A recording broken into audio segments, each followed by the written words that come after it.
સુરક્ષાના અલગ અલગ પોલીસ સ્ટેશનોના પ્રોહિબિશનના ગુનામાં નાસ્તા ફરતા આરોપીને પકડી પાડતી ઝોન 2 એલસીબી શાખા પોલીસ કમિશનર સાહેબ શ્રી સુરત શહેરનાઓએ સુરત શહેરના ગુનાઓમાં નાસ્તા ફરતા આરોપીને પકડી પાડવા સારું તારીખ 28/9/2024 થી તારીખ 12/10/2024 સુધી સ્પેશિયલ ડ્રાઈવનું આયોજન કરવામાં આવેલ છે, જે અનુસંધાને ખાસ પોલીસ કમિશનર સાહેબ શ્રી સેક્ટર 1 સુરત શહેર તથા નાયબ પોલીસ કમિશનર સાહેબ શ્રી ઝોન 2 સુરત શહેરનાઓએ આપેલ સૂચના અને માર્ગદર્શન અન્વયે ઝોન 2 એલસીબી શાખાના પોલીસ માણસો ઝોન 2 વિસ્તારમાં પેટ્રોલિંગમાં હતા.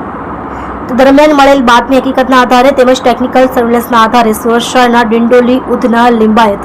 તથા સુરત રેલવે પોલીસ સ્ટેશનના પ્રોહિબિશનના ગુનામાં નાસ્તો ફરતો આરોપી સુનિલ ઉર્ફે કાલુ ટેશનિયા લોટનભાઈ સદાનશિવ ઉંમર વર્ષ 34 રહે plate number 801 city plaza apartment kangaroo circle પાસે પૂર્ણા સુરત શહેર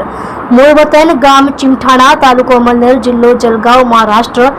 તેને પકડી પાડી કાયદેસરની કાર્યવાહી કરી વધુ તપાસ અર્થે ડિંડોલી પોલીસ સ્ટેશનને સોંપવામાં આવેલ છે.